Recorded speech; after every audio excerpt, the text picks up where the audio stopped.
Assalamualaikum warahmatullahi wabarakatuh. Perkenalkan, saya Fitri Lailatul Mahmudah dari kelompok 11 akan mereview materi dari kelompok 3, yaitu tentang fatwa dan jurisprudensi isbat nikah setelah nikah siri.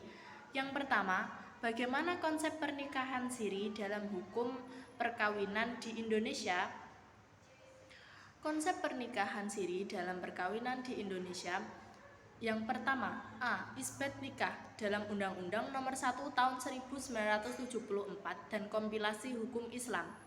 Lembaga isbat nikah atau pengesahan nikah yang termuat dalam Undang-Undang Nomor 1 Tahun 1974 hanya terbatas pada ulasan perkawinan yang terjadi sebelum Undang-Undang Nomor 1 Tahun 1974. Hal ini dapat dilihat dalam pasal 49 ayat 2 Undang-Undang Nomor 50 Tahun 2009 tentang Peradilan Agama, yaitu bidang perkawinan sebagaimana yang dimaksud dalam ayat 1 huruf A. Ialah hal-hal yang diatur dalam atau berdasarkan undang-undang mengenai perkawinan yang berlaku.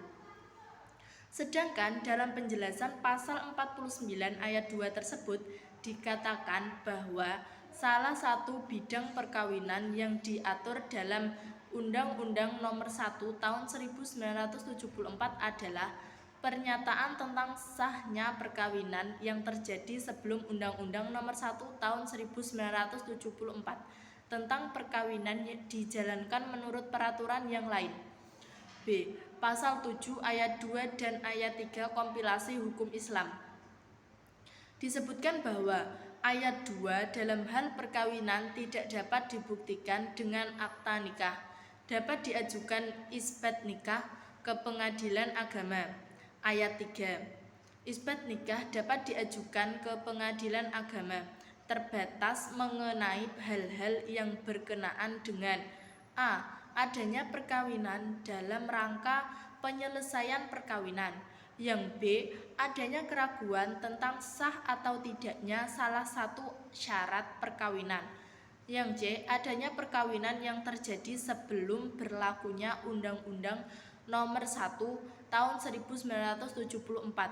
Yang D. Perkawinan yang dilakukan oleh mereka yang tidak mempunyai halangan perkawinan menurut Undang-Undang Nomor 1 Tahun 1974.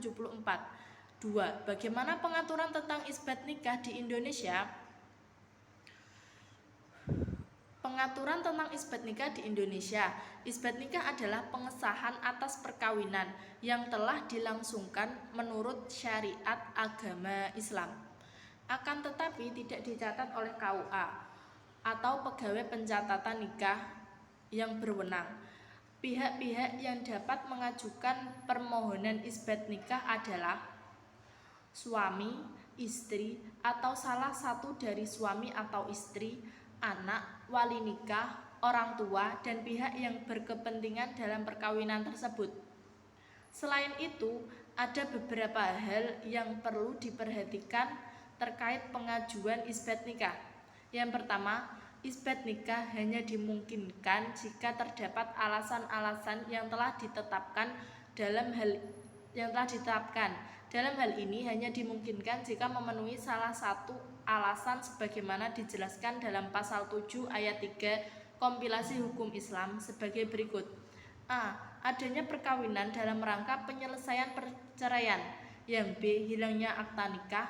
Yang C. Adanya keraguan tentang sah atau tidaknya salah satu syarat perkawinan. D. Perkawinan yang terjadi sebelum berlakunya Undang-Undang Perkawinan. E. Perkawinan yang dilakukan oleh mereka yang tidak mempunyai halangan perkawinan menurut Undang-Undang Perkawinan. Yang kedua, dalam buku yang sama diterangkan bahwa isbat nikah sifatnya adalah permohonan kepada pengadilan agama, sehingga segala kewenangan mengabulkan atau menolak semuanya didasarkan pada kewenangan pengadilan. Terkait hal ini perlu diperhatikan hal-hal sebagai berikut. A. Jika permohonan isbat nikah diajukan oleh suami, istri, maka permohonan bersifat volunteer dan produknya berupa penetapan Apabila isi penetapan tersebut menolak permohonan isbat nikah, maka suami istri bersama-sama atau suami atau istri masing-masing dapat mengajukan upaya hukum kasasi. B. Jika permohonan isbat nikah diajukan oleh salah seorang suami atau istri, maka permohonan bersifat kontensius dengan mendudukkan suami atau istri yang tidak mengajukan permohonan sebagai pihak termohon. Produk hukumnya berupa putusan, dan terhadap putusan tersebut dapat diajukan upaya hukum banding dan kasasi. C.